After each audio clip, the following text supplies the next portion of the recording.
वैसे देखिए ऐसा कुछ नहीं है कि भाई ये आपका टॉपिक इम्पोर्टेंट है, ये इम्पोर्टेंट नहीं है। सारे ही टॉपिक से कहीं से भी क्वेश्चन बन सकते हैं। मेनली वो टॉपिक से क्वेश्चन कैसे बनेंगे वो मैं आपको यहाँ पे एक्सप्लेन कर देता हूँ, और आपको क्या क्या चीज उसमें करना है। तो जब आप सोल्यूशन में देखोगे तो सोल्यूशन के जो टाइप्स है, हमने तीन टाइप के सोल्यूशंस पढ़े हैं ना, सॉलिड सोल्यूशन, गैस सोल्यूशन और लिक्विड वाला। तो उसके एग्जाम्पल जो आपको एनसीईआरटी में दिया है वो एक बार देख लेना, वो बहुत इंपॉर्टेंट है। डायरेक्टली एग्जाम्पल्स पूछ लेता है कभी कभार। दूसरा सॉलिबिलिटी, इससे भी बहुत सारे क्वेश्चंस आ सकते हैं। सॉलिबिलिटी, सॉलिबिलिटी फैक्टर्स जो है वो सब जो अलग अलग चीजें हैं। थर्ड, हेनरीज लॉ, इस पे क्वेश्चंस कैसे बनते हैं मैं यहाँ पे आगे एक्सप्लेन कराया हूँ। ये वाला थोड़ा कंफ्यूजिंग हो जाता है, तो मैं दो तीन क्वेश्चन से ये टॉपिक को क्लियर करता हूँ। तो उसके बाद वेपर प्रेशर इवापोरेशन से थ्योरेटिकल क्वेश्चंस बन सकते हैं, तो इसके फैक्टर्स होते हैं, वो सब चीजें हम देखेंगे। उसके बाद ये कुछ हमारे टॉपिक्स है, राउल्स लॉ, आइडियल। अच्छा, ये भी टॉपिक ऐसा है जिससे इजी क्वेश्चंस बन जाते हैं, डायरेक्टली थोड़ा कैलकुलेटिव हो जाता है। और ये थ्योरेटिकल, आइडियल, नॉन आइडियल, इससे तो बहुत सारे क्वेश्चंस आपको एग्जांपल से मिल जाएंगे, उसके पॉइंट्स मिलेंगे, तो ये आपको क्लियर होना चाहिए। बाकी जो कॉलिगेटिव प्रॉपर्टी है वो कॉमन है, वो देखेंगे हम लोग कैसे क्या क्या करना है। ये मैंने कुछ फॉर्मूलेज लिख दिए हैं, तो ये फॉर्मूलेज मेनली आपको यूज करना है। देखो, एक तो होता है सॉलिबिलिटी वाला फॉर्मूला, ये वाला हो गया, जिसमें आपको यहाँ पे जो एस दिया हुआ है, हम इनिशियली क्या पढ़ते हैं, ये हम गैस की सॉलिबिलिटी पढ़ रहे हैं इन लिक्विड, तो हम बोलते हैं भाई प्रेशर बढ़ाएंगे तो सॉलिबिलिटी क्या होती है, बढ़ती है। तो ये एक एक्सप्रेशन है जिसमें ये जो एस है सॉलिबिलिटी, ये किसमें दिया होता है, इसका क्या बोलते हैं, वेट, ये होता है कितना ग्राम डिजॉल्व हो रहा है पर लीटर सोल्यूशन में, तब आप ये एक्सप्रेशन यूज करोगे। लेकिन यहाँ पे ये जो दिया है, ये किसके टर्म में होता है, मोल फ्रैक्शन के टर्म में होगा। वही वो प्रेशर और मोल फ्रैक्शन, तो ये कुछ दिया है। ऐसे ये आता है डाल्टन्स लॉ, मिक्सचर से आता है। उसके बाद ये हमारे राउट्स लॉ का, और ये टोटल, ये आपको इसी का ही मैं आगे मॉडिफाइड वर्जन दिया हूँ। ये कब यूज करोगे, जब दोनों कंपोनेंट दिया हो, एक्स और एक्स भी दिया हो। लेकिन मान लो अगर आपको एक्स ए दिया है, एक ऐसा एक ही कंपोनेंट मालूम है, एक्स ही पता दो, ये मान लो आपको पी टोटल मालूम पड़ेगा, पी नॉट भी मालूम है, पी बी नॉट भी मालूम है। आपको एक्स बी और एक्स से निकालना है, तो आप ये फॉर्मूलेज रखोगे, ये जब फॉर्मूला यूज करोगे तो इससे दो वेरिएबल बन जाएगा, तो दो वेरिएबल को तो आप सॉल्व नहीं कर पाओगे, तो किसी को तो कन्वर्ट करना पड़ेगा। और हमको पता है एक्स ए प्लस एक्स बी वन होता है, तो उसको सॉल्व यूज करके हम ये आगे हम लोग ने इसको सिंगल वेरिएबल में कन्वर्ट किया। तो आप पेपर में आप इसको डिराइव करने मत बैठ जाओ, सिंपल ट्रिक है। अगर आपको एक्स ए में बनाना है तो याद रखना आपको इसका अपोजिट वाला नॉट लेना है, पी बी नॉट। और यहाँ पे ए है तो p A naught minus p B ऐसे करके चलना है। अगर सपोज करो आपको एक्स बी करना होता, तो आप क्या करते, यहाँ पे ए नॉट लिखते हैं यहाँ पे, और यहाँ पे क्या लिखते हैं, ये बी था ना, तो B naught minus A not.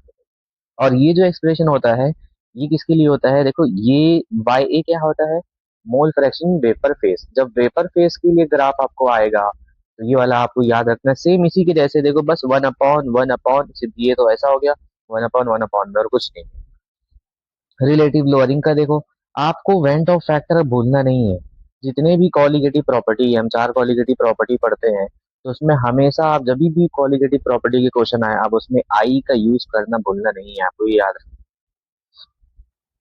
तो यहाँ पे ये कुछ फॉर्मूलेज दिए हुए हैं, ये डाइल्यूट देखो, mole fraction n two n one upon n two होता है, n two divide by n one plus n two होता है। लेकिन हम डाइल्यूट पढ़ते हैं, इसलिए एन टू और एन वन में हम देखेंगे कि एन टू जो होता है वो बहुत कम होता है। लेकिन कहीं कहीं पे आपको अगर दिया है ऐसा सोल्यूशन जिससे आपको मालूम पड़ रहा है कि ये सोल्यूशन डाइल्यूट, जैसे मान लो बोल देगा आपको 2 मोल सॉल्यूट 3 मोल वाटर में डिजोल्व किया है, क्वेश्चन में आगे कराऊंगा, तो ये इतना डाइल्यूट नहीं है, देखो सॉल्यूट यहाँ पे 2 है और सॉल्वेंट 3 है, तब आप नेग्लेक्ट नहीं कर सकते, तब आपको n one plus n two लिखना पड़ेगा। लेकिन जब डाइल्यूट है तब तो आप नेग्लेक्ट कर सकते हो, और उसके बाद वेट और ये वाले सारे फॉर्मूले तो मालूम होने चाहिए। तो आओ सबसे पहले हम अब ये जो चैप्टर है इसको रिवाइज क्वेश्चंस के थ्रू करते हैं। सबसे पहला क्वेश्चन, आपको बताना है सोल्यूशन के बारे में, सोल्यूशन क्या होता है। तो देखिए, सोल्यूशन का हम लोग जो डेफिनेशन पढ़ते हैं, सोल्यूशन क्या होता है, ये एक मिक्सचर होता है। सोल्यूशन जो है वो एक मिक्सचर है, राइट। और मिक्सचर दो टाइप के होते हैं, होमोजीनियस और हेट्रोजीनियस। तो जो होमोजीनियस मिक्सचर होता था उसी को हम बोलते हैं सोल्यूशन। अब बात है होमोजीनियस मिक्सचर, ये क्या होता है? तो होमोजीनियस मिक्सचर होता है सिंगल फेस वाले, जिसको आप नेकेड आई से डिफरेंशिएट नहीं कर सकते कि दो अलग अलग कंपोनेंट है। इसका बेस्ट एग्जांपल है, आप एयर ले लो। तो एयर में ऑक्सीजन भी है, नाइट्रोजन भी है, लेकिन क्या हम नेकेड आई से डिफरेंशिएट कर सकते हैं कि एयर में ऑक्सीजन और नाइट्रोजन को अलग अलग बता सकते हो?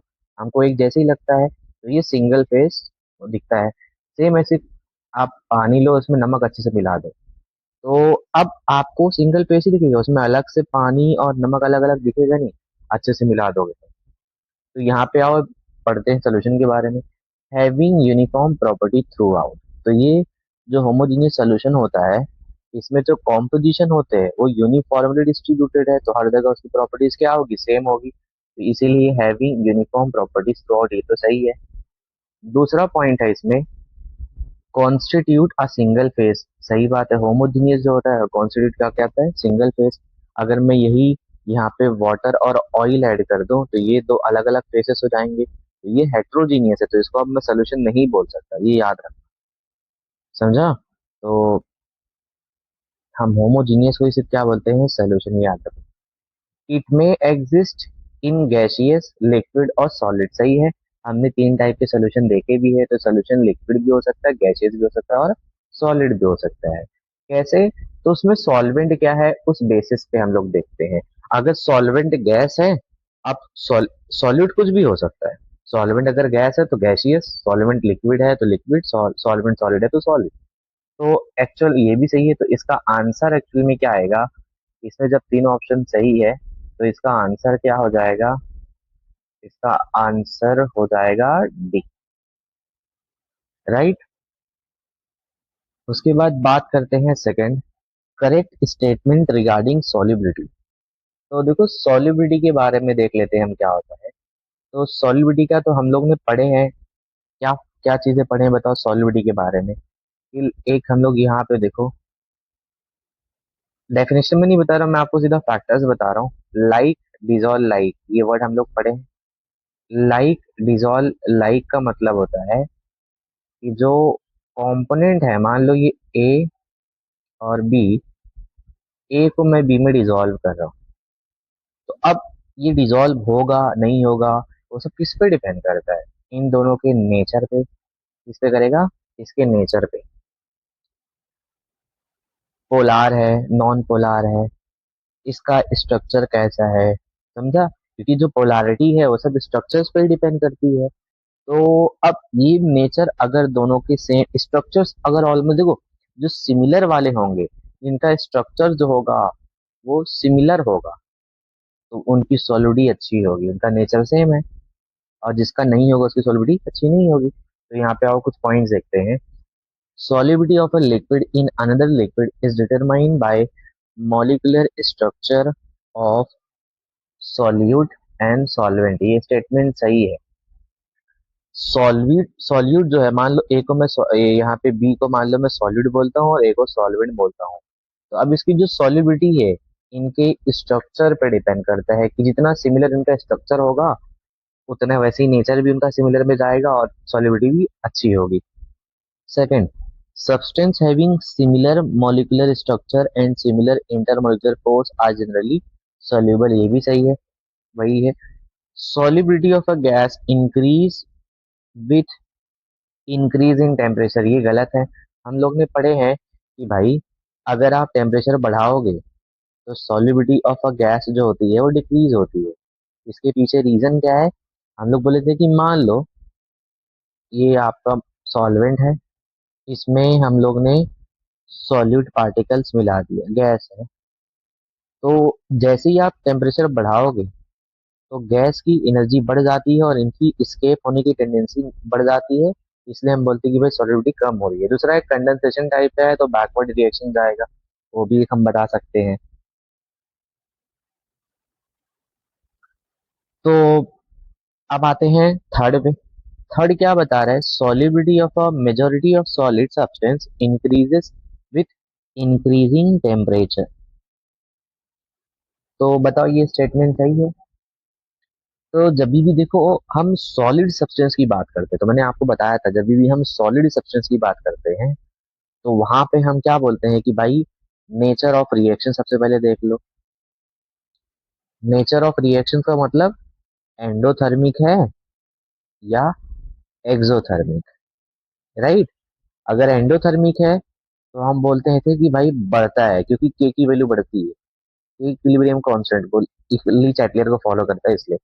और अगर ये है तो टेम्परेचर बढ़ाने पे के की वैल्यू घटेगी, इसलिए सॉलिबिलिटी यहाँ पे बढ़ रही थी और यहाँ पे घट रही, ये होता था। तो यहाँ पे तो ऐसा कुछ बोला ही नहीं है, सिर्फ बोला है solubility of a majority of solid substance increases with increasing temperature. तो ये स्टेटमेंट सही है। क्यों, देखो जो मोस्ट ऑफ द जो सॉलिड होते हैं उनका जो डिसोल्यूशन होता है, जब आप उनको डिसॉल्व करोगे तो वो एंडोथर्मिक होता है, ये आपको याद रखना है। अगर मेंशन नहीं किया है तो आपको मान के चलना है कि जो मोस्ट ऑफ द सॉलिड्स होते हैं उनका जो डिसोल्यूशन प्रोसेस है वो एंडोथर्मिक होता है। और अगर वो एंडोथर्मिक है तो टेम्परेचर बढ़ाने पे उसकी सॉलिडिटी बढ़ती है, ये याद रखोगे आप। तो अब इसमें आता है कुछ ऐसे सॉलिड होते हैं जो डिसोल्यूशन जिसका एक्सोथर्मिक होता है, तो उनके लिए टेम्परेचर बढ़ाने पे सॉलिडिटी बढ़ती नहीं है, घटती है। तो ये स्टेटमेंट गलत होता कब, अगर ऐसा बोलता solubility of solid all solid substance या ऑलवेज वर्ड यूज करता, तब गलत रहा। कि भाई सॉलिड की जो सॉलिबिलिटी है टेम्परेचर बढ़ाने पे क्या हमेशा सॉलिबिलिटी बढ़ेगी, आंसर है नहीं, मोस्ट ऑफ द टाइम बढ़ती है। तो मेजोरिटी ऑफ जो सॉलिड्स होते हैं वो एंडोथर्मिक होते हैं, डिसोल्यूशन इसीलिए बढ़ती है। तो ये आपको याद रखना है। उसके बाद आओ ये वाला न्यूमेरिकल क्वेश्चन करते हैं और इसमें देखते हैं क्या दिया है। तो क्या बता रहा है यहाँ पे देखो, in what ratio should a 6.5 normal HNO3 be diluted with water to get 3.95 3.5 normal HNO3। पहले क्वेश्चन ही कुछ लोग को नहीं समझेगा, तो आप क्वेश्चन ट्राई करिए। क्वेश्चन बोल कह रहा है कि हमको HNO3 लेना है।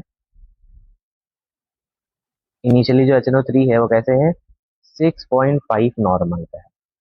बता रहे इसको आप डाइल्यूट करो और क्या बना दो, 3.5 नॉर्मल HNO3 बना दो। तो अब यहाँ क्वेश्चन इतना दो सोल्यूशन बनाना है, मतलब ये अपने को N1 मिल गया और ये अपने को क्या मिल गया, N2 मिल गया। क्वेश्चन पढ़ो, इन व्हाट रेशियो, अपने को रेशियो पूछा है, should a 6.5 normal HNO3 be diluted, मतलब इसका कितना वॉल्यूम लूं, उसमें कितना हमने ऐड किया है ये बनाने के लिए। तो आपको यहाँ पे क्वेश्चन देखो, वॉल्यूम किसका वॉल्यूम चाहिए, V1 चाहिए। भाई आपने कितना ये लिया है और आपको रेशो पूछा कि इसका कितना वॉल्यूम लिया और डाइल्यूट कितना किया है। डाइल्यूट करना मतलब आपने कितना वॉल्यूम इसमें ऐड किया है, इसका आपको रेशो निकालना है। तो क्या कोई आपके पास कोई तरीका है, तो जब भी डाइल्यूशन का क्वेश्चन आए तो आप सिंपल लॉजिक लगाओ। भाई नॉर्मेलिटी दी है तो मान लो N1 V1, ये इनिशियली इसका नॉर्मेलिटी दी है और वॉल्यूम मान लो V1 जो है वो V के बराबर है, V2 अपने को नहीं मालूम, तो ये आ जाएगा N1, ये V2 ऐसे। अब हमको देखो क्या दिया है, N1 N2 दिया है ना, तो हम क्या कर लेते हैं, देखो क्योंकि अपने को रेशियो किसका निकालना है, ऊपर होना चाहिए V1, तो आप V1 यहीं रखो तो N1 को वहां भेजो तो नीचे क्या आ जाएगा, V2 आ जाएगा और ये क्या बन जाएगा, N2 N1, ये बना। बताओ N2 कितना दिया हुआ है, N2 दिया हुआ है 3.5, N1 कितना दिया हुआ है 6.5। जब आप इसको सॉल्व करोगे तो कितना आ जाएगा, पॉइंट से पॉइंट कट गया, तो यहाँ पे आप देखो ये कितना हो जाएगा, अगर 5 से करो तो ये 7 हो जाएगा और 5 से करने पे ये 1 3 हो जाएगा, ये रेशो है। तो ये जो 7:13 का रेशो है, ये तो आपको कोई ऑप्शन में दिख भी नहीं रहा है और अपने को वो पूछा भी नहीं है। एक्चुअली अपने को V1 V2 का थोड़ी पूछा है, पूछा ये और डाइल्यूट कितना एडेड, हम लोग ने ऐड कितना किया। तो आप सोचो 7 पहले ही था, तो V2 जो होता है, V2 वो क्या होता है, इनिशियल प्लस एडेड, राइट। तो आप सोचो अगर 7 का रेशो पहले था तो यहाँ पे जो होगा V2 वो क्या होगा V1 प्लस एडेड ना। तो ये तो 7 पहले से तो होगा, तो ऐड आपने कितना किया होगा बताओ, 13 है तो कितना 6। Very good. तो यहाँ पे ये तो है V1 V2, तो यहाँ से V1 और V एडेड कितना आ जाएगा 7 और 6, तो आंसर आ गया 7:6। ये आपको याद रखना है। इसके बाद यहाँ पे क्या बता रहा है, दो बोतल है। ये बहुत अच्छा क्वेश्चन है, स्टेटमेंट बेस्ड। तो यहाँ पे बता रहा है कि भाई एक बोतल ये ले लो और दूसरा बोतल ये 2 मोलार है और ये 2 मोलाल है सल्फ्यूरिक एसिड का। अब अपने को बताना है, देखो A is more concentrated than B या B इज मोर कौन सा करेक्ट होगा। तो मैंने एक चीज बताया हूँ, याद रखना, 1 molar solution is always more concentrated than 1 molar.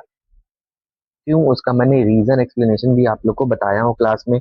इसके वेरिएशन में 3 मैंने क्वेश्चन करवाया हूँ असर्शन रीजन वाले, तो मैं वो क्वेश्चन भेजूंगा, वो क्वेश्चन कर लेना। समझा, ये याद रखना है अपने को। तो जो भी नंबर्स में आए तो अब तो मालूम पड़ेगा कि ये जो मोलार वाला है और ये मोलाल है, तो ये ज्यादा ही होगा। उसके बाद आते हैं ये वाले क्वेश्चंस पे। H2S gas is used in qualitative analysis of inorganic cation। ये अपने काम की चीजें नहीं है। इट्स solubility in water, इसकी solubility H2S की। तो आप ऐसा क्वेश्चन अज्यूम कर लो, भाई वाटर लेना है और इसमें H2S। अच्छा, ये जो हम हेनरीज लॉ पढ़ते हैं सॉल्युबिलिटी, ये एक इक्विलिब्रियम फिनोमिना है। मतलब हेनरीज लॉ जो हम पढ़ते हैं सॉलिबिलिटी वाला, ये एप्लीकेबल है उस सिस्टम के लिए जब सिस्टम क्या हो, इक्विलिब्रियम में हो। ये चीजें याद रखो, समझो। तो अब बता रहा है कि भाई H2S गैस को यूज कर रहे हैं, ठीक है, किसी की सॉलिबिलिटी निकालना है वाटर में। सॉरी, आपको क्या दिया हुआ है, एक सॉलिबिलिटी इन वाटर दिया हुआ है, सॉरी। तो ये अपने को सॉलिबिलिटी तो इसका दिया हुआ है, इक्विलिब्रियम में होता है इतना, तो सॉलिबिलिटी अपने को दिया हुआ है 0.195 मोल पर केजी। देखो सॉलिबिलिटी बोल के ना हमको फंसा सकता है हेनरीज लॉ वाले में। तो आप इसकी सॉलिबिलिटी वाले बात पे मत जाना, आप इसके वैल्यू की यूनिट पे जाना। क्योंकि किसका यूनिट दिख रहा है, ये मोलालिटी का यूनिट दिख रहा है कि नहीं। तो एक्चुअली जो सॉलिबिलिटी बोल के यहाँ पे बता रहा है वो एक्चुअली बता रहा है मोलालिटी। तो मोलालिटी इसका दिया हुआ है 0.195, ये याद रखो। और अपने को बोला है हेनरीज लॉ कांस्टेंट इसका निकालो, हेनरीज लॉ कांस्टेंट निकालना है।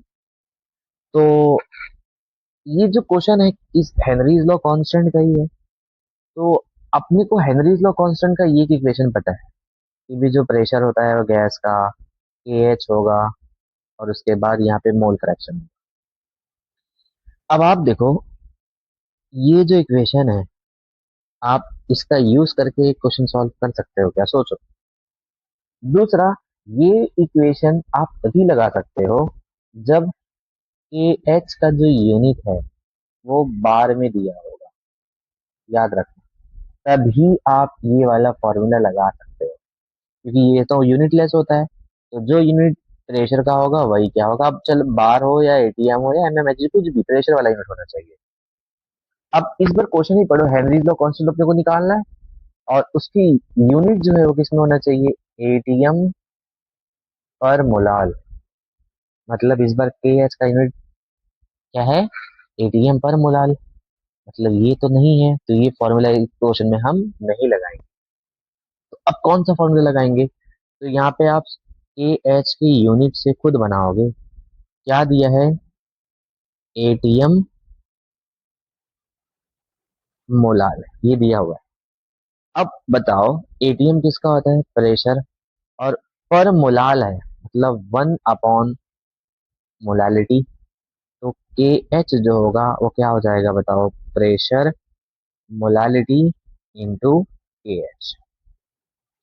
अब आपको मोलालिटी दिया हुआ है, मोलालिटी दिया हुआ है कि नहीं, हमको मोलालिटी दिया हुआ है।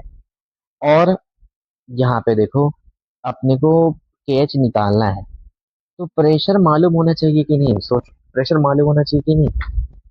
हम यहाँ से तो आ गए, केएच निकालना है, मोलरिटी दिया है, प्रेशर मालूम होना चाहिए। बताओ प्रेशर दिया है क्या क्वेश्चन में। एक बार क्वेश्चन और पढ़ो, तो आपको मालूम पड़ेगा ये जो भी चीजें हो रही है किस पे हो रही है, एसटीपी। और एसटीपी पे जो प्रेशर होगा वो कितना होगा, 1 atm के बराबर होगा। तो आपको यहाँ से प्रेशर मालूम है, गैस का प्रेशर कितना है, 1 atm, क्योंकि यहाँ पे सिर्फ गैस है और ये एसटीपी पे हो रहा है, तो एसटीपी पे किसी गैस का प्रेशर कितना होगा, 1 atm होगा। समझा। तो यहाँ प्रेशर दे दिया अपने को, 1 atm है, और ये अपने को दिए है 0.195 इंटू के एच। तो के एच की वैल्यू आप सॉल्व कर लो, कितना आ जाएगा, वन 0.195। तो इसको सॉल्व करो, तो सॉल्व करने के बाद आपको वैल्यूज कितनी आ रही है यहाँ पे, 5.12 समथिंग आएगा। तो ये आपकी के एच की वैल्यू हो जाएगी। इसमें होगी यूनिट क्या होगा बताओ इसका, एटीएम पर मोलाल, ये याद रखोगे। तो इस तरह से क्वेश्चन अप्रोच करना, बहुत अच्छा क्वेश्चन है, इस एक बार देख लेना। आई होप वो क्वेश्चन समझा होगा। तो आते हैं हम अपने सेकेंड क्वेश्चन की तरफ। सेकेंड क्वेश्चन क्या है हमारा, what is the concentration of O2 in fresh water. Question समझना, कॉन्सेंट्रेशन अपने को बताना है O2 का in fresh water system is equilibrium with air. तो क्वेश्चन समझो पहले भाई, यहाँ पे वाटर है, फ्रेश वाटर है, इक्विलिब्रियम में है, किसके साथ इक्विलिब्रियम में है ये, एयर के साथ है, एयर के साथ इक्विलिब्रियम में। एयर मतलब मेनली यहाँ पे नाइट्रोजन और ऑक्सीजन ना। अब अपने को देखो क्वेश्चन में ये मालूम पड़ गया, बताना है what is the concentration of O2। O2 का बताना है कॉन्सेंट्रेशन किस में, वाटर में, फ्रेश वाटर में। तो O2 का इसमें कितना, अब ऑब्वियसली यहाँ पे गैस है, कुछ ना कुछ तो गैस डिजोल्व हुआ होगा, तो यहाँ पे नाइट्रोजन भी हुआ होगा, ऑक्सीजन भी हुआ होगा। अपने को पूछा किसका है, ऑक्सीजन का। तो ऑक्सीजन का कॉन्सेंट्रेशन निकालना है, ठीक है। तो उसके लिए देखो हम लोग क्या करेंगे, हेनरीज का क्वेश्चन बन गया कि नहीं। तो अब अपने को देखो यहाँ पे क्या दिया है, कि एच फॉर O2 दिया हुआ है, कितना है, 2 × 10⁻³ मोल पर केजी बार। देखो के एच का यूनिट ध्यान रखो, तभी कर पाओगे। क्या इस बार के एच यूनिट सिर्फ बार है, के एच यूनिट सिर्फ बार नहीं है, सिर्फ बार नहीं है, तो आप ये वाला फॉर्मूला यूज ही नहीं कर सकते हो। फिर क्या यूज करोगे, यहाँ से बनाओगे। मोल पर केजी किसका होता है, मोलालिटी। तो इस बार जो के एच है इसकी यूनिट से मालूम पड़ा, मोलालिटी और प्रेशर ये है। तो अब अपने को देखो मालूम क्या करना है, यहाँ पे के एच की वैल्यूज तो दिया हुआ है, और क्या दिया हुआ है बताओ, मोलालिटी एक कॉन्सेंट्रेशन टर्म है, यही तो मालूम करना है। मालूम क्या करना है, प्रेशर मालूम होना चाहिए। क्या प्रेशर दिया है। तो अब देखो ये सब करने के बाद भी हम गलती करते हैं। प्रेशर लीजिए 2 atm, बताओ 2 atm किसका प्रेशर है, equilibrium with with air at this and this. तो ये जो प्रेशर है, प्रेशर किसका है एक्चुअली, टोटल प्रेशर है ये। समझा। तो इसमें जो 2 atm, 2 बार का प्रेशर आ रहा है, वो नाइट्रोजन ऑक्सीजन दोनों का आ रहा है। तो इसमें किस गैस की आप सॉल्यूटी पढ़ रहे हो, ऑक्सीजन, तो उसका कितना प्रेशर होगा। तो ये डाल्टन्स लॉ, किसी भी मिक्सचर में किसी एक कॉम्पोनेंट का प्रेशर, तो पार्शियल प्रेशर ऑफ ऑक्सीजन निकाल लो। यहाँ पे किसका होगा, ऑक्सीजन का होगा, total into its mole fraction. Total pressure इसका मोल फ्रैक्शन नहीं दिया है ना, तो आपको मालूम होना चाहिए। ऑक्सीजन का जो मोल फ्रैक्शन होता है, आप अप्रोक्सीमेटली क्या ले लो, 20%, 0.2 हो जाएगा। क्लियर है इतना। तो ये कितना आ जाएगा, ये आपको याद रखना, नाइट्रोजन 79 21, तो हम 20% ले लेते हैं, तो ये 0.4 बार का प्रेशर हो गया। किसका बताओ, ऑक्सीजन। तो यहाँ से अपने को क्या मिल जाएगा, प्रेशर, और ये के एस दी है, तो यहाँ से हम निकाल ले रहे हैं।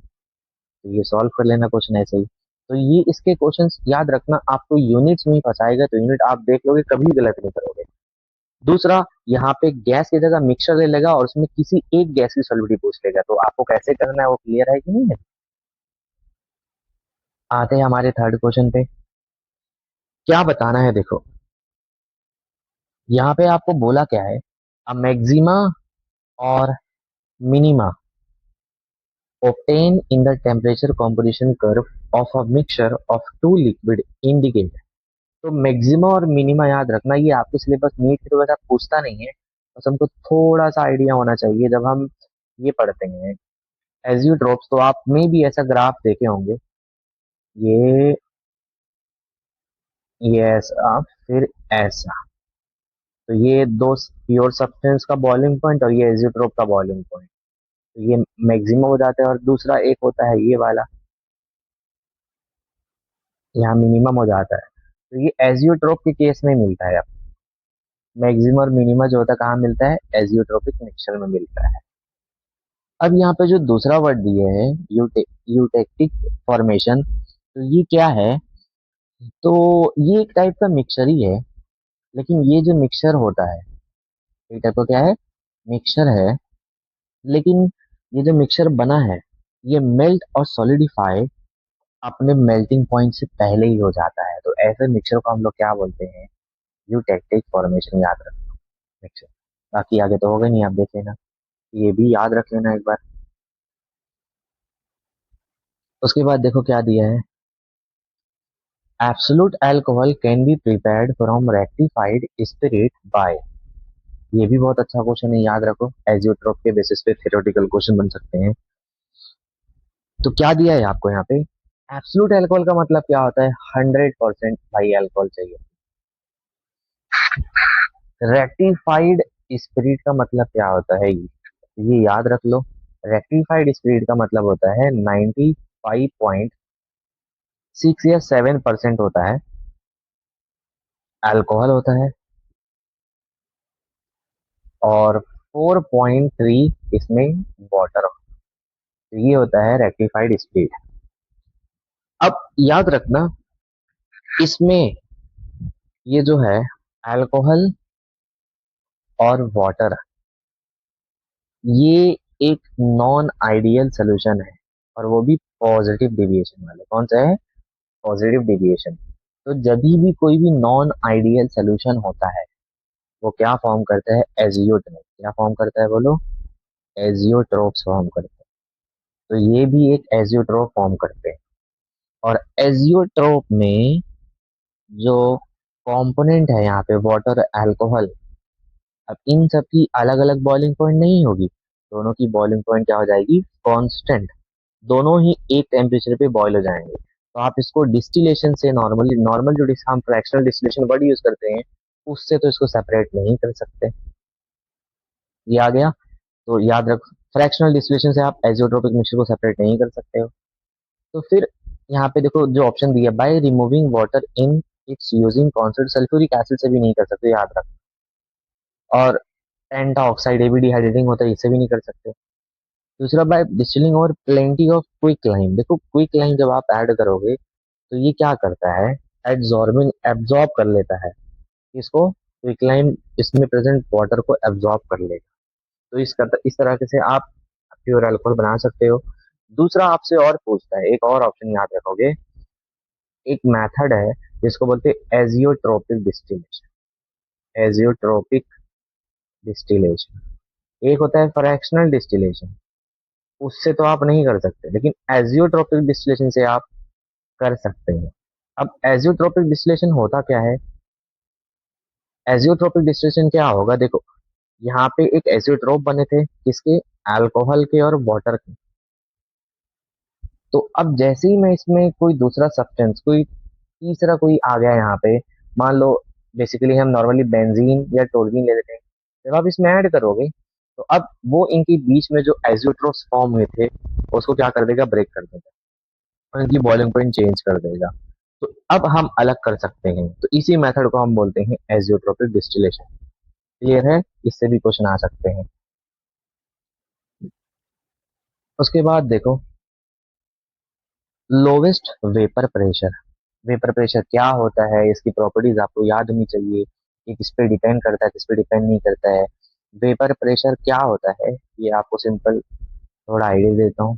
कोई भी वोलेटाइल सब्सटेंस है, एक पर्टिकुलर टेम्परेचर पे कुछ ना कुछ वेपर बनाता है, तो ये प्रोसेस है इवापोरेशन का। फिर जैसे ज्यादा वेपर बनने लगते हैं, कंडेंस होकर वाटर बन सॉल्वेंट बन, तो ये हो जाएगा बैकवर्ड।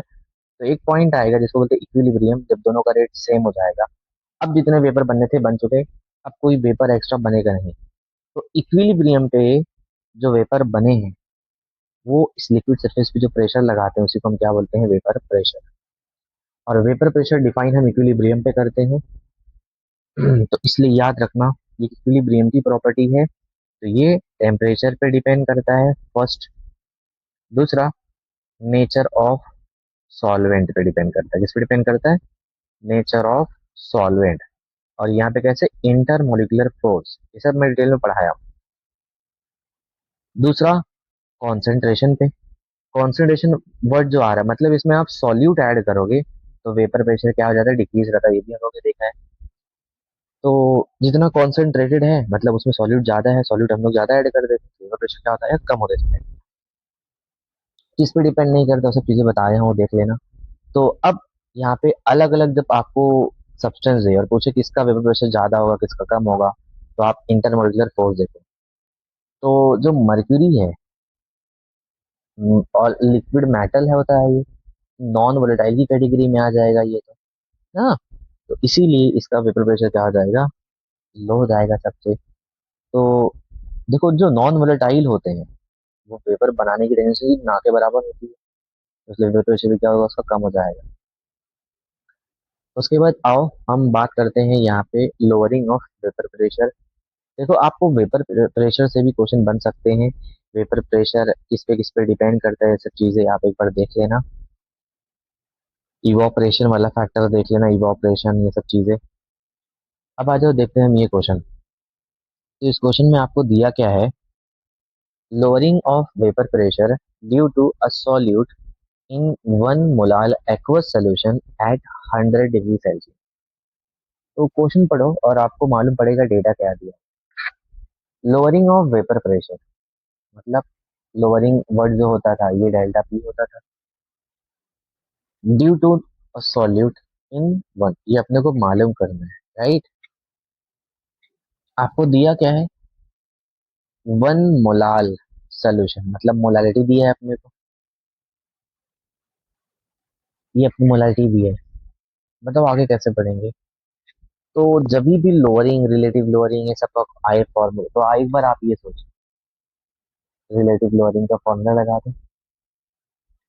ये क्या होता है, आई इंटू एक्स टू, ये फॉर्मूला था। दूसरा, जब मोलालिटी दे तो हमने बताया था m into molar mass solvent divide by 1000। और वेट वाला आ जाए तो W2 M1 W1 M2, सब फॉर्मूले मैंने आपको बताया हूँ। आई यहाँ भी लगाते जाओ। देखो, इस बार क्या है, aqueous solution, 1 molar aqueous solution, इसका है।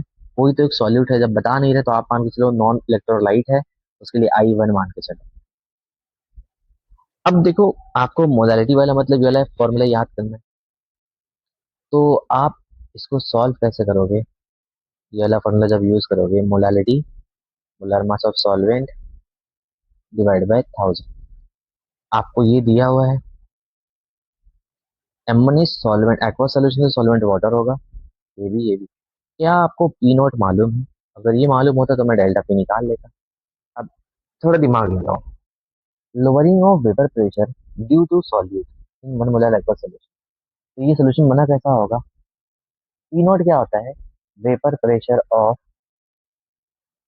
प्योर सॉल्वेंट, ना।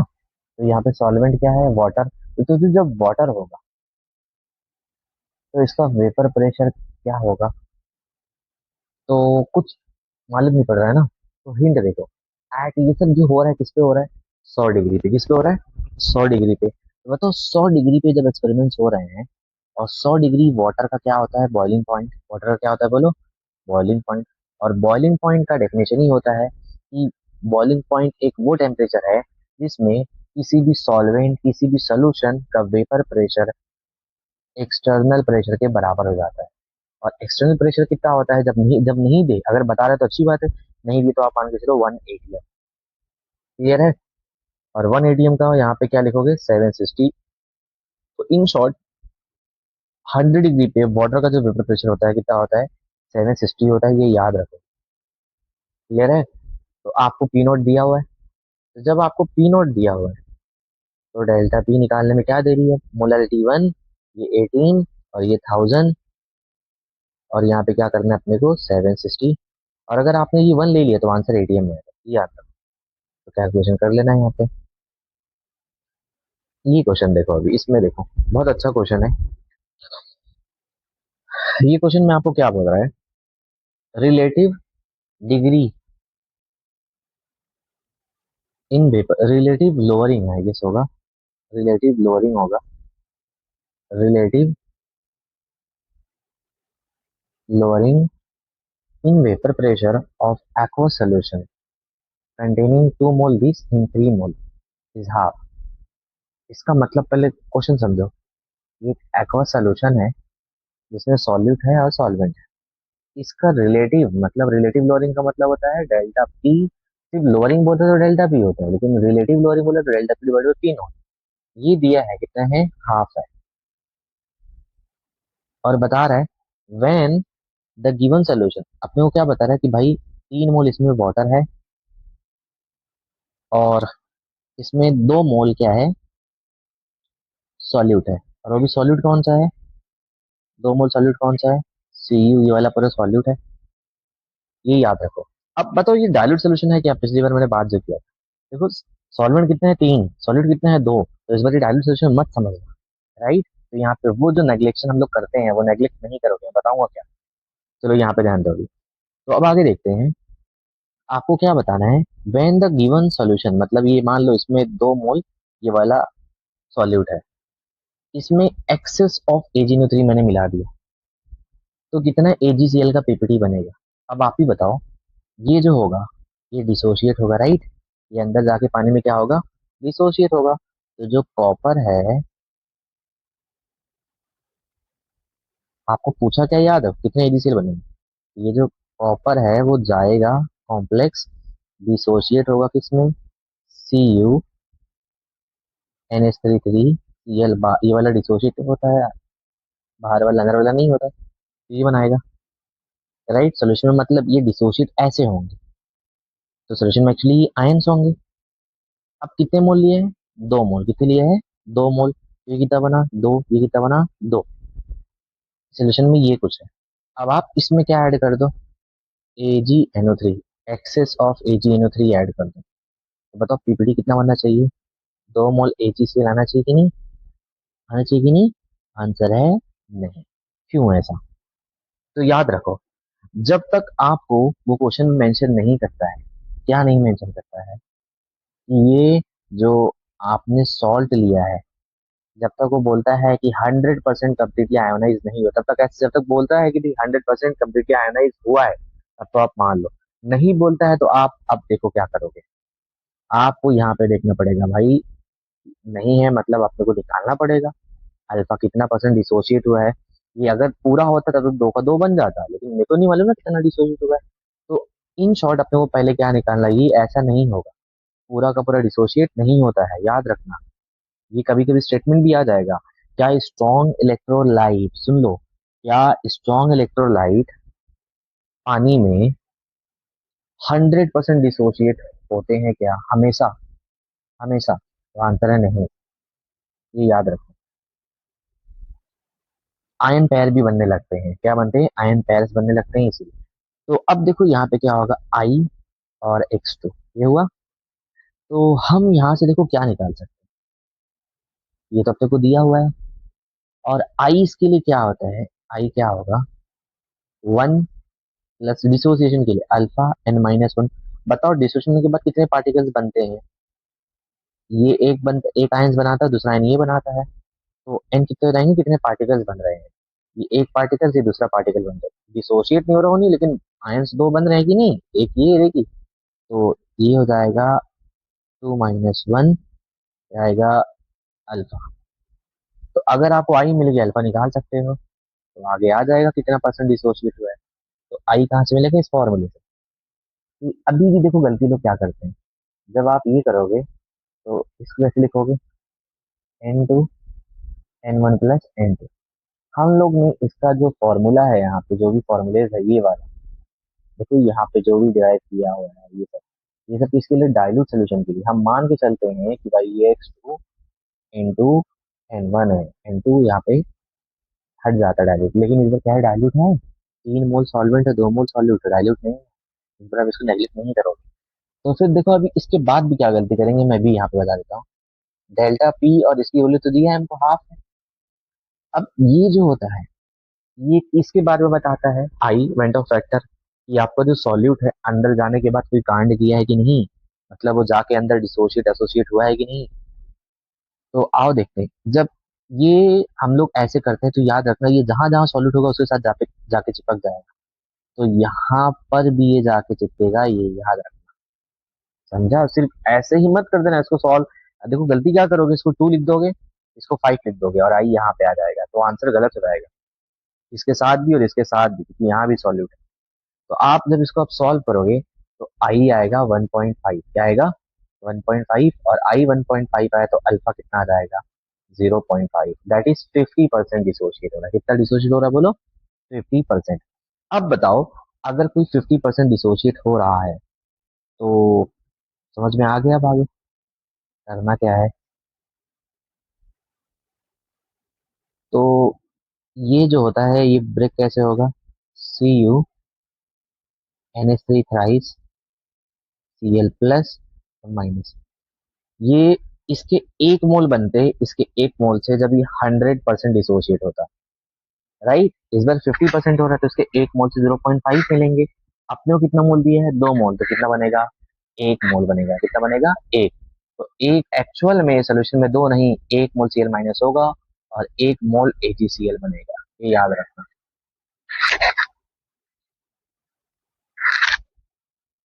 आओ अब सेकंड क्वेश्चन पे आते हैं। क्या बताया है देखो अपने को, 0.01 molar solution an acid HA, concentration दी है, फ्रीजेस एट दिस टेम्परेचर, तो ये इसका फ्रीजिंग पॉइंट दिया है इस HA का, KF दिया है अपने को, और बता रहा है ionization constant of the conjugate base of acid will be. Ionization constant for conjugate base मतलब क्या है? देखो HA डिसोशिएट जब होता है HA+A-, तो ये है KA, this is ionization constant of acid. लेकिन अपने को वो नहीं पूछा है, अपने को बोला है ionization constant of conjugate base. तो ये आपको याद रखना है, KA × KB किसके बराबर होता है बताओ? बताइए। KKB होता है, यहाँ पे आ जाएगा, पहले ये हम लोग निकाल लेते हैं, KKB फिर निकाल लेंगे। इसका एक रिलेशन होता है, तो हम यहाँ से निकालते हैं PKA PKB 14। तो यहाँ से आप लॉग के टर्म में आगे सॉल्व करें, के भी निकालना रहेगा। या इसको ऐसे लिख सकते हो, चलो ये ऐसे लिख सकते हैं, 10⁻⁻14 हो जाए, यहीं से बनाया ये। तो आओ देखते हैं। तो यहाँ पे देखो क्या होगा, आपको करना क्या एक्चुअली, इन शॉर्ट ए, आप के निकाल लो, के भी तो मालूम पड़ा। अब बताओ के कैसे निकालोगे, सोचो के कैसे निकालो। के निकालने के लिए आपको क्या मालूम होना चाहिए था? के मालूम करने के लिए हम एक आयनिक का पार्ट पढ़ते हैं ना, सी, ये वाला याद है? यहाँ पे के जो होता था वो होता था C α²। आपको सी तो मालूम है, क्या अल्फा मालूम है? बताओ, सी पता है कि नहीं इस एसिड का? 0.01 है। क्या अल्फा मालूम है? नहीं। तो बताओ अल्फा आप बता सकते हो, फ्रीजिंग पॉइंट ऐसा कॉन्सेप्ट या कॉलिगेटिव प्रॉपर्टी का यूज करके आप अल्फा निकाल सकते हो। आंसर है यस। कैसे? लेंथ ऑफ फैक्टर से। ये जो HA है इसके लिए आई कितना होगा? 1 + अल्फा N - 1। कितने पार्टिकल्स बन रहे हैं? दो ना। तो ये 2 - 1, तो ये 1 + अल्फा बन जाएगा। बताओ, अगर आपको आई मिल गया, अल्फा निकाल सकते हो कि नहीं? अल्फा मिल गया तो के निकाल लोगे, और के मिल गया तो के भी निकाल लोगे, राइट? अब देखो इसके लिए क्या यूज करना पड़ेगा। तो फ्रीजिंग पॉइंट का कॉन्सेप्ट है, तो डेल्टा टी एफ आई के एफ के एफ इंटू मोलालिटी। समझा? देखो डेल्टा टी एफ क्या होगा, तो डेल्टा टी एफ क्या होता है, डिप्रेशन फ्रीजिंग पॉइंट। इसके बराबर होता है T F not minus T F solvent का जो होता है 0 डिग्री, और ये सोल्यूशन का जो दिया है 0.025। तो यही वैल्यूज आएगी 0.0, ये तो अपने को पता है 0.0205। आई नहीं मालूम, ये पता है 1.86 होता है। अब मोलालिटी नहीं मालूम है ना अपने को, इस सोल्यूशन की मोलालिटी नहीं मालूम है, मोलारिटी मोलारिटी मालूम है। तो यहाँ देखो क्वेश्चन में बोला है आप मोलारिटी को अप्रोक्सीमेटली मोलारिटी ले सकते हो, तो यहीं पे लिख लो। तो यहाँ से आपको मिल जाएगा आई, आगे बस आप प्रोसीड कर सकते हो। तो ऐसे भी क्वेश्चन देख लो, आ सकते हैं आपको। दूसरा, ये वाला क्वेश्चन देखो बहुत इंपॉर्टेंट है, और ऐसे क्वेश्चन बन सकते हैं। आओ देखते हैं ये क्वेश्चन क्या है। तो चलो देखो यहाँ पे क्या बोला है, how much ethyl alcohol must be added to 1 liter of water so that solution will not freeze at -6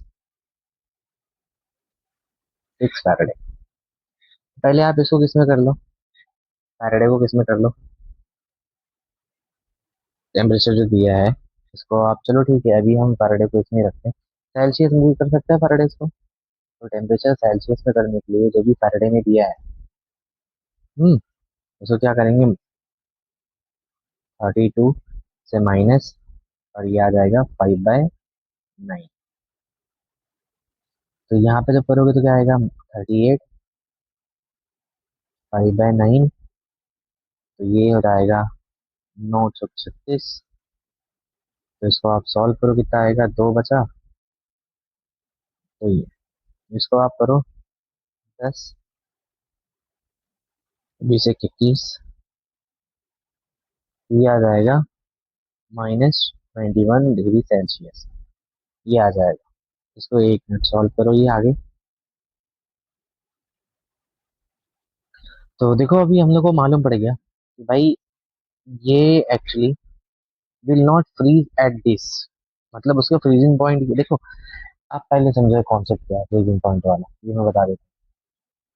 देखो आप ये मान लो पानी है, तो जब पानी होता है इसका फ्रीजिंग पॉइंट कितना होता है, प्योर जो वाटर है फ्रीजिंग पॉइंट होता है 0 डिग्री सेल्सियस। हम्म। अब इसमें जैसे हम नॉन वोलेटाइल सॉल्यूट ऐड करते हैं, नॉन वोलेटाइल सॉल्यूट, तो इसकी वजह से इसका जो फ्रीजिंग पॉइंट है वो कम हो जाता है, क्योंकि इसका वेपर प्रेशर डिक्रीज हो जाता है जैसे। ये याद रखो, तो फ्रीजिंग पॉइंट कम हो जाता है। तो अब दूसरा एक चीज ये भी याद रखना है, पहले ये हो गया, कितना कम होगा वो किस पे डिपेंड करेगा, कितना आप नॉन सॉल्यूट ऐड करते जा रहे हैं, क्लियर है? दूसरा एक चीज आपको याद रखना है, जब बता रहे कि भाई यहाँ पे एक चीज और, चलो बता देता हूँ। मान लो ये पानी है, इसमें आपने क्या किया है, कुछ सॉल्यूट ऐड किया है। जब ये फ्रीज होगा, ये वाटर जो फ्रीज होगा, वाटर जो क्या होगा, फ्रीज होगा, जब इसमें मान लो ये जो सॉल्यूट होता है ये फ्रीज नहीं होता, ये याद रखो, ये इंपॉर्टेंट चीज याद रखो, सॉल्यूट फ्रीज नहीं होता, ये याद रखो। फ्रीज क्या होगा, इसमें सॉल्वेंट होगा, सॉल्यूट फ्रीज नहीं होता है, ये याद रखोगे। दूसरा, ये क्वेश्चन में बोला क्या है, पहले ये कॉन्सेप्ट है, ये याद रखोगे, क्या फ्रीज नहीं होता है, सॉल्यूट फ्रीज नहीं होता है। अच्छा, और ये 1 लीटर जो पानी है, मान लो 1 लीटर पानी था, तो इसमें मैंने कुछ नॉन आइडियल सॉल्यूट ऐड किया, पूरे 1 लीटर को ये पहले करता क्या है, फ्रीजिंग पॉइंट कम कर देगा ना। मतलब फ्रीजिंग पॉइंट कम करने का मतलब क्या है, ये वाटर को 0 पे अब फ्रीज होने नहीं देगा, क्लियर है? तो आओ देखते हैं यहाँ पे क्या बोला है, how much ethyl alcohol must be added 1 litre solution. तो 1 लीटर पानी है, सोल्यूशन ही पानी है, इसमें आप कितना इथाइल अल्कोहल ऐड करोगे कि भाई ये अब 21 -21 पे टेम्परेचर हो, उसके बाद भी फ्रीज ना हो, मतलब इसका फ्रीजिंग पॉइंट क्या हो चुका है, 21 के नीचे जाएगा ना, 21 तक तो फ्रीज नहीं होगा। तो देखते हैं कैसे करेंगे, मतलब अब फ्रीजिंग पॉइंट जो सोल्यूशन का है वो क्या हो चुका है, ये हो चुका है। तो आप यहाँ से क्या निकाल लो, डेल्टा टी एफ। जब डेल्टा टी एफ निकालोगे तो क्या आएगा बताओ, इथाइल अल्कोहल नॉन, ये नॉन इलेक्ट्रोलाइट है, तो के एफ इंटू एम बोलोगे। डेल्टा टी एफ कितना दिया हुआ है, डेल्टा टी एफ 0 होता है ये, तो ये ही चेंज आ जाएगा 21 का। के एफ कितना है, 1.86 का है। तो यहाँ से आपको क्या मिल जाएगा, मोलालिटी, राइट। लेकिन अपने को निकालना क्या है, बोलो, वेट ऑफ सॉल्यूट। हम्म तो यहाँ से आप पहले क्या निकाल लो, आपको यहाँ पे बोला कितना मैं इथाइल अल्कोहल ऐड करूं कि भाई 1 लीटर क्या हो जाए, फ्रीज ना हो, ये फ्रीजिंग पॉइंट इतना हो जाए। तो आओ देखते हैं, मोलारिटी, मोलारिटी को आप लिखोगे तो क्या लिख सकते हैं, 1.86 वेट ऑफ सॉल्यूट होगा, molar mass of solute, solvent का वेट हो जाएगा, इनटू क्या आ जाएगा, 1000। तो अब देखो, ये दिया है आपको 21 क्या आप निकाल सकते हो वेट ऑफ सॉलिड, ये तो निकालना है अपने को। तो यहाँ पे ये तो मालूम है, ये मालूम है कि 1 लीटर मतलब 1000 ml, 1000 ml मतलब 1000 ग्राम, ये कैंसिल हो गया, तो यहाँ से W2 निकल के आ रहा है।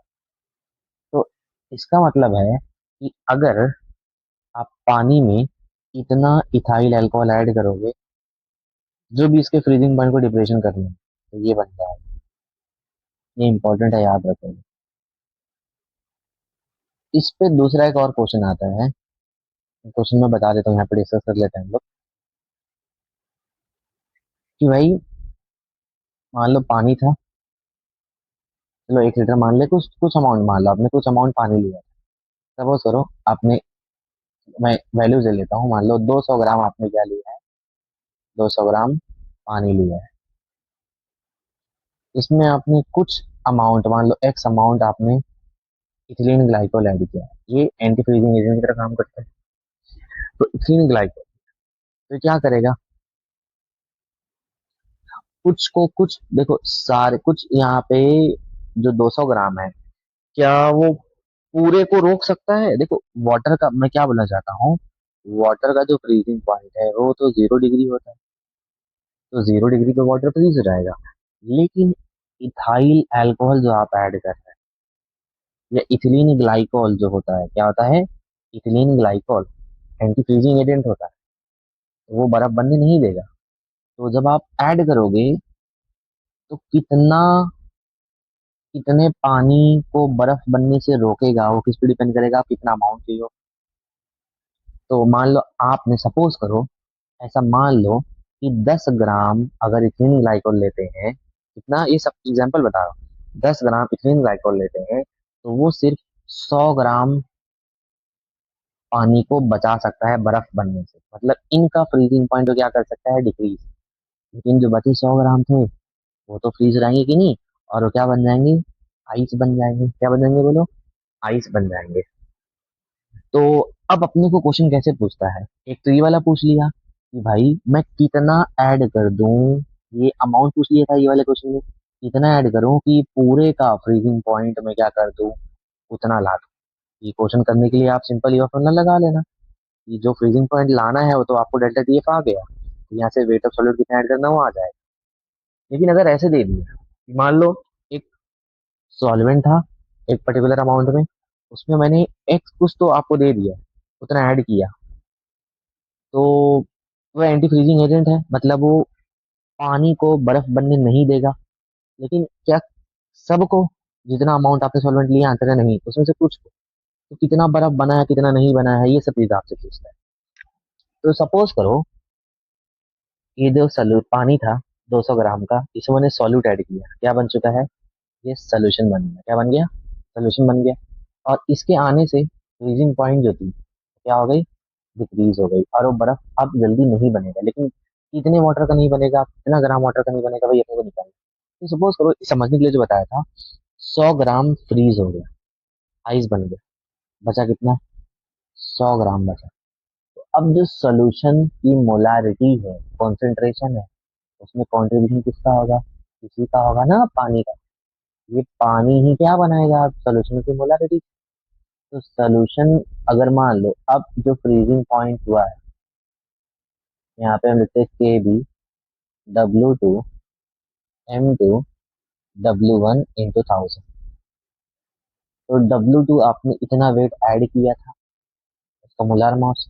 W1 क्या होगा, इतना सॉल्वेंट बचा है जो फ्रीज नहीं हुआ है, ये याद है, वही मोलारिटी बना है। तो ये तो मैंने क्लियरली आपको बता दिया था कि 100 100। लेकिन मान लो इस बार मेरे को नहीं पता, ये वैल्यूज मैंने नहीं दी, बस मान लो मैंने 10 ग्राम इसमें ऐड कर दिया, 2 ग्राम 200 ग्राम में था, तो आपको यहाँ से ही मालूम पड़ जाएगा। देखो ये क्वेश्चन एग्जैक्टली क्या है, मैं आपको एक बार फ्रेम करके देता हूँ, एक रफ वैल्यू समझाने के लिए बस, क्योंकि ये इंपॉर्टेंट क्वेश्चन है, ऐसे क्वेश्चन आते हैं। 200 ग्राम पानी, इसमें 10 ग्राम ग्लाइकोलाइड की एंटी फ्रीजिंग एजेंट होता है। तो अब ये कुछ पानी को बर्फ बना देगा, कुछ को नहीं बनाएगा। कितना बर्फ बना कितना नहीं बना तुम निकालो। पहले इसका फ्रीजिंग पॉइंट था 0 डिग्री, जैसे ये ऐड कर दिया तो फ्रीजिंग पॉइंट हो जाता है मान लो -2। तो डेल्टा टी एफ यहाँ से निकल जाएगा, 2 हो जाएगा। डेल्टा टी एफ के बराबर किसके बराबर हो जाएगा, T F into W2 I1 होगा non, W2 M2 W1 into 1000। तो यहाँ से जो वेट आता है, ये वेट आएगा जो फ्रीज नहीं हुआ है। तो मान लो ये दिया है, ये दिया है, सब कुछ दिया, इससे मालूम पड़ गया ये आया 50 ग्राम। 50 ग्राम बचा हुआ है, सोल्यूशन बना रहा है। था 200, बचा कितना है जो फ्रीज नहीं हुए, 50। तो बर्फ कितना बना होगा, 150। ऐसे क्वेश्चन देखो करते हैं। इसके बाद अब हम बात करते हैं ऑस्मोलारिटी। ऑस्मोलारिटी क्या होता है भाई, ये कुछ अलग कॉन्सेप्ट नहीं है। हम जो I/M बोलते हैं कॉन्सेंट्रेशन, इसी को हम बोलते हैं ऑस्मोलैरिटी। क्लियर है। तो अब देखो यहाँ पे जो अपने को क्वेश्चन दिया हुआ है, क्या बता रहा है, पोटेशियम फेरोसाइनाइड है। पोटेशियम फेरोसाइनाइड क्या होता है, FeCN6 ये होता है पोटेशियम फेरोसाइनाइड। तो ये जब ब्रेक होगा तो 4K+ और FeCN6, सॉरी, FeCN6 बनेगा -4। कितने पार्टिकल्स बन रहे हैं, 5 पार्टिकल। 100% बता रहा है आयनाइज होगा, तो आई किसके बराबर, 1 + अल्फा, ये हुआ, ये 1 हो जाएगा, तो आंसर क्या आ जाएगा, ये 4, तो ये 5 हो गया। आई की वैल्यू मालूम पड़ गई, कॉन्सेंट्रेशन दिया है, एम दिया है अपने को, तो बताओ ऑस्मोलैरिटी मालूम पड़ जाएगा कि नहीं, 0.01 आ जाएगा, 0.1 आ जाएगा, सॉरी। ये कर लेना, क्वेश्चन इजी है। अब देखो ऑस्मोटिक प्रेशर से क्वेश्चन जो आएंगे, ऑस्मोटिक प्रेशर वाले, ऑस्मोटिक प्रेशर पहले होता क्या है, आप लिखोगे ICRT। इसमें आइसोटोनिक होगा तो ये दोनों का, मान लो दो सोल्यूशन आइसोटोनिक है, तो ये बराबर होगा, उसका कॉन्सेंट्रेशन बराबर होगा ना, उसके मोल्स बराबर हो जाएंगे। तो W/, ये सब मैंने बताया हूँ सब आइसोटोनिक के लिए, ये अलग अलग को पढ़ लेना, मैं भी न्यूमेरिकल्स फिलहाल बता रहा हूँ। ये क्वेश्चन देखो, बता रहा है एक लिविंग सेल है, contain a solution is isotonic with this sugar solution। इसका मतलब क्या है, जो लिविंग सेल है इसमें सोल्यूशन होगा। अब ये आइसोटोनिक है आइसोटोनिक का मतलब क्या होता है, ये जो शुगर सोल्यूशन है, मान लो यहाँ पे शुगर का सोल्यूशन है, इसका सोल्यूशन है, शुगर सोल्यूशन है जो 0.3 मोलार, मतलब ये इस शुगर सोल्यूशन का कॉन्सेंट्रेशन, और ये जो मेरा सेल है, लिविंग सेल है, ये इसके साथ आइसोटोनिक है। आइसोटोनिक का मतलब इसका जो ऑस्मोटिक प्रेशर है, मान लो 2 और इसका ऑस्मोटिक प्रेशर 1, दोनों बराबर है। ऑस्मोटिक प्रेशर बराबर मतलब दोनों का कॉन्सेंट्रेशन क्या है, बराबर है। तो मतलब जितना कॉन्सेंट्रेशन ये होगा उतना ही इसका भी होगा। तो जो लिविंग सेल है इसका कॉन्सेंट्रेशन कितना है एक्चुअली, 0.3 मोलार। बता रहा है what osmotic pressure develop when the cell is placed in a 0.1 molar KCl solution. तो क्या करेंगे, जब मैं इस लिविंग सेल को किसमें रख रहा हूँ, 0.1 मोलार KCl में। हम्म तो बताओ अब कॉन्सेंट्रेशन अलग अलग हो गया कि नहीं। इसका कॉन्सेंट्रेशन कितना है, 0.3, इसका कॉन्सेंट्रेशन 0.1 है, लेकिन हम याद रखना वेंट ऑफ, जब भी आप पॉलीगेटिव प्रॉपर्टी पढ़ोगे आप कॉन्सेंट्रेशन नहीं, इफेक्टिव कॉन्सेंट्रेशन निकालोगे। और इफेक्टिव कॉन्सेंट्रेशन क्या होता है, I इंटू एम होता है। तो एक्चुअली ये स्ट्रॉन्ग इलेक्ट्रोलाइट है, तो इसके लिए एन के बराबर होता है, आई बराबर होता है एन के। तो ये आ गया 0.2, कितना आ गया, 0.2। तो जो बाहर है इसका कॉन्सेंट्रेशन कितना है, 0.2 है, कितना है बोलो, 0.2 है, वन नहीं बोलना। तो कॉन्सेंट्रेशन जब अलग अलग है तो ऑब्वियसली इसमें प्रेशर भी होगा, ऑस्मोटिक प्रेशर भी होगा ना। तो जब भी कॉन्सेंट्रेशन डिफरेंस होता है तो वहां पे क्या जनरेट होता है, ऑस्मोटिक प्रेशर। क्या जनरेट होगा, ऑस्मोटिक प्रेशर ना। तो ऑस्मोटिक प्रेशर कितना डेवलप हो रहा है वो कैसे निकालते हैं, ऐसे केस में जब कॉन्सेंट्रेशन डिफरेंस की वजह से आता है। अगर कोई कॉन्सेंट्रेशन डिफरेंस नहीं, ऑस्मोटिक प्रेशर क्या होता है ये। लेकिन जब डिफरेंस क्रिएट होता है, जैसे C2 - C1 RT। आई तो हम लोग ने ऑलरेडी यूज कर लिए हैं, क्लियर है। अगर आई यूज नहीं करते तो आप यहाँ लगा देते, तो क्या हो जाएगा बताओ, ये आ गया 0.3, ये 0.2, आर की वैल्यू टी की वैल्यू दी है, कर लेना सॉल्व। तो ये कॉन्सेप्ट याद रखना, ये कब करोगे, जब आपको कॉन्सेंट्रेशन डिफरेंस आ जाए, दो सोल्यूशन के बीच में कॉन्सेंट्रेशन डिफरेंस, तो उनके बीच में ऑस्मोटिक प्रेशर डेवलप होगा। तो क्या लिखोगे, डेल्टा CRT लिखोगे इस बार, ये फॉर्मूला याद रखो। दूसरा, ऑस्मोटिक प्रेशर के मैं और बता देता हूँ आपको। और क्या होता है, मान लो बोलता है कि भाई ये एक सोल्यूशन है, इसका एक कॉन्सेंट्रेशन, इसका ऑस्मोटिक प्रेशर जो भी होगा, मान लो ऑस्मोटिक प्रेशर आपको दे दिया, उसको कुछ वॉल्यूम दे दिया। और एक दूसरा सोल्यूशन है, इसका ऑस्मोटिक प्रेशर, वॉल्यूम दिए, दोनों को मिक्स कर दो। तो जब आप मिक्स करोगे तो अब इस मिक्सचर का ऑस्मोटिक प्रेशर क्या होगा, ये कैसे निकालता है, तो ये सिंपल होता है, π1 V1 π2 V2 2V। हो गया, इसको सॉल्व कर लेना ऐसे। और ये इक्वल वॉल्यूम आ जाएगा तो V1 ये